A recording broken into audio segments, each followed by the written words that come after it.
Today, Apple introduced the new iPad Pro, which is one heck of an upgrade. But is it good enough to be your next computer? That's an interesting question without a very clear answer. Let's take a look. Hey y'all, it's Dr. Know-It-All. So today we're going to look at the new iPad Pro and we're going to compare it to a MacBook Pro, and we're going to look at cost, what you get for each of these things, and which one might suit you better. From the launch event, it's obvious that Apple is pitching this as a replacement for a laptop computer, and in some ways it's a heck of a lot better than a laptop for particular purposes, but in other ways it has a lot left to be desired. So first of all, let's take a look at the iPad. As always, Apple is just obsessed with the idea of thin, so thin possible. That's what they say. Everything's all about thin, all about sleek. I don't know why it matters so much to them, but they are all about the thinness, the thinness, the thinness. So yeah, the very first thing you see is it's 5.1 millimeters thin, which is pretty remarkable, by the way. I mean, I'm not denying that. It also has Ultra Retina XDR, which is apparently the world's most advanced display, and it has an M4 chip. That's the thing that I'm the most interested about with this new version of the iPad. And then, of course, for the creatives among us, you've got the Apple Pencil Pro, which is a new version of the Apple Pencil, which is actually a pretty lovely device. And if you thought the new iPad Pro was not being pitched as a replacement to a laptop, well, check this out. You've got the Magic Keyboard with a kickstand. So basically, if you set the Magic Keyboard up with the iPad, you've effectively got a laptop. So let's turn to the most interesting part of the new iPad Pro, which is the Apple M4 chip. That is a chip that doesn't exist anywhere else. You can't get the M4 on a laptop or anything else, so that is a pretty significant advance. It's no longer an A chip. The A chips were the ones that were on your phone and your iPad previously, so those were separate from the M class chips that were desktop and laptop computer chips. So now we've got a blending of the M4 chip, the most advanced chip that they make, and it's for the iPad Pro first. I expect we'll see a version of this in Apple laptops very soon, but they aren't there yet. So currently, if you want the most advanced Apple chip, you've got to buy an iPad Pro. So the overview here is introducing the M4, the next generation of Apple Silicon, delivering outrageous performance in the exceptionally thin and light design of the iPad Pro, blah, blah, blah, thin, thin, thin. An entirely new display engine enables stunning precision, color, and brightness. A powerful GPU with hardware-accelerated ray tracing renders game-changing graphics. That is really interesting. Hardware-accelerated ray tracing is new for Apple, so that is actually very, very cool. And then, of course, we've got the hallmark of the M-class chips, and the neural engine in M4 makes iPad Pro an absolute powerhouse for AI. And then a couple of specs here: up to 4 times faster pro rendering performance than the M2. The M2 was what was in the iPad previously, and up to 1.5x faster in CPU performance than the M2. So let's go ahead and dig a little bit deeper. Apple, of course, doesn't give us quite all of the specs, but we can at least ferret out most of what we're interested in here. So we've got extreme performance, blah, blah, blah. You've got the beautiful layout of the M4 chip. I have to say it, architecturally, the M chips do look absolutely stunning. And then while we don't get all of the details, we do get some details here. M4 is built on second generation 3 nanometer technology that's even more power efficient and delivers all-day battery life. That's very impressive. Certainly TSMC is the one manufacturing this, because I don't think anybody else can make 3 nanometer processes at this point.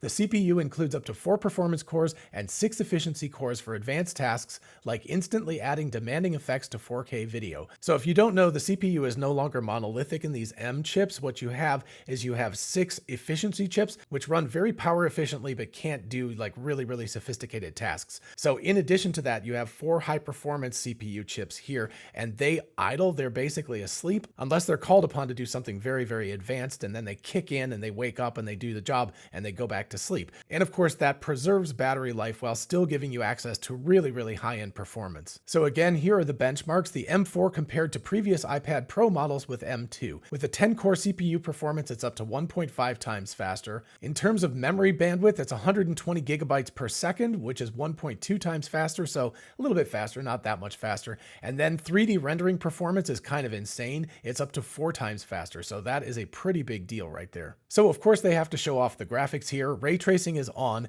The next generation GPU architecture of M4 brings even faster rendering performance and hardware accelerated ray tracing to iPad for the first time. So light, shadows, and reflections in Pro apps and games look incredibly vibrant and realistic. And then if you want to see this in action, you can actually slide this back and forth so you can see on the right hand as ray tracing off, so the water looks relatively uninteresting. As you move this across, you get better caustics, you get lots of better effects. The fire looks much better. All of these little controls and things like that look better. So, it's subtle, but you can actually see a very, very significant improvement with ray tracing on. And that's hardware accelerated. So that means it's very, very fast. So Apple is certainly pitching this at gamers, but I think even more importantly towards artists and designers and everything.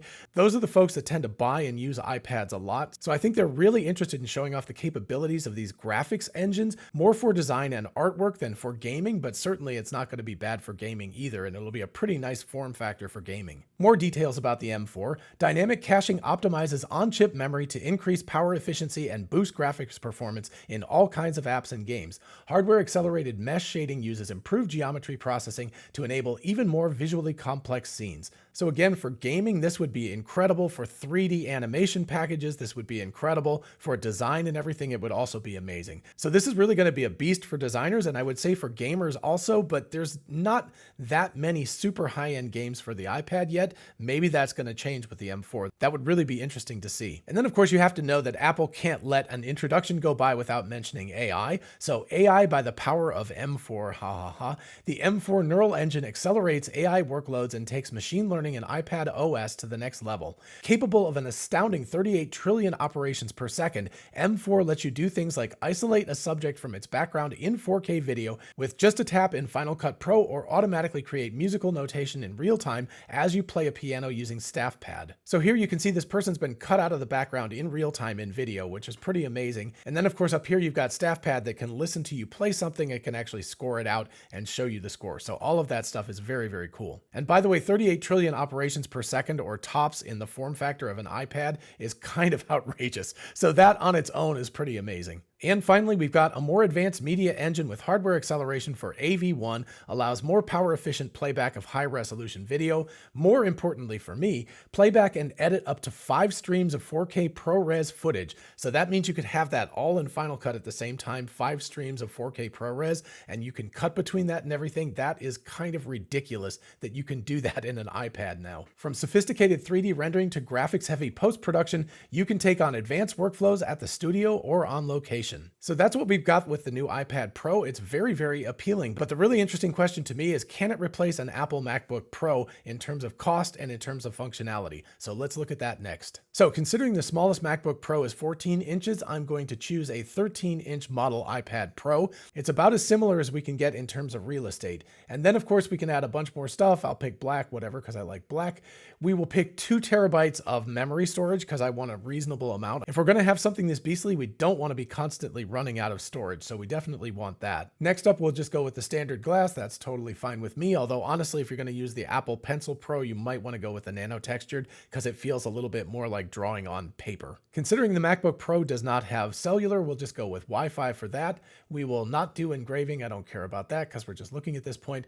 And then we might as well add an Apple Pencil Pro because, I mean, that's the whole reason to get one of these guys, right? No engraving for that. And finally, if we're going to do an apples to apples comparison, we definitely need a keyboard as well. So we'll go ahead and do the keyboard. And so with all of those options configured, you can see it's $2,777. So that is not a cheap iPad anymore. They say starts at $1,000, but of course, by the time you trick it out and all of that stuff, much, much closer to $3,000 than $1,000. All right, so with that in mind, let's go to a 14-inch MacBook Pro. We're going to do space black. I'm going to do the M3 Pro chip with 12-core CPU, 18-core GPU, and 16-core neural engine because that's the closest I can get to the iPad Pro. We'll do the standard amount of 18 gigabytes of unified memory, and I'm going to get back to that in just a minute. To match what I had with the iPad Pro, we'll go with 2 terabytes of storage, and that brings us to $27.99, which is a whopping $22 more expensive than the iPad Pro. So what is the comparison? There's basically no cost difference between these two. So which one should you get? Should you get the iPad Pro with a lot of flexibility, with a touchscreen, all of that kind of stuff,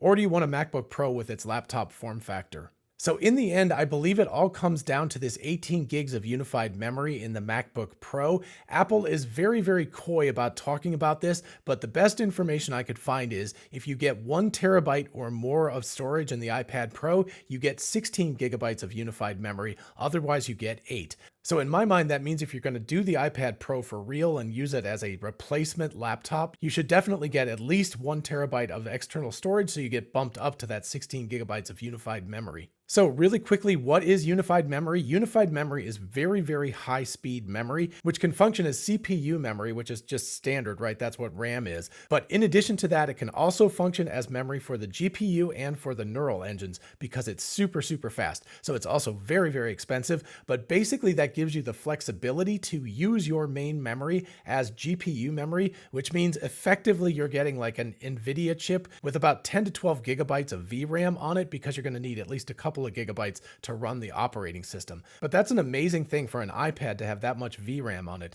Now, on the other hand, my M1 Studio, which is actually getting a little bit old at this point, has 64 gigs of unified memory, and of course you can go up from there, but that means that I can utilize somewhere around 55 or 58 gigs of that memory as GPU VRAM or as memory for the neural engines, which really, really speeds up neural network training. And of course, for the MacBook Pro, you can see right here for another $400, you can go to 36 gigs of unified memory and get a lot more unified memory than you can get in the iPad Pro. And of course, even more impressively, if you opt for the Apple M3 chip with 16-core CPU, 40-core GPU, and 16-core neural engine, you can go all the way up to 128 gigs of unified memory inside of a laptop. So that's pretty insane. Now, of course, as you can see down here, you've gone up to over $5,000 at that point, so you're looking at a very, very expensive piece of kit, but that's really impressive that you can fit that much into a laptop. So what in the end is my verdict? Should you get the iPad Pro or the MacBook Pro? At this point, if you want the most advanced chip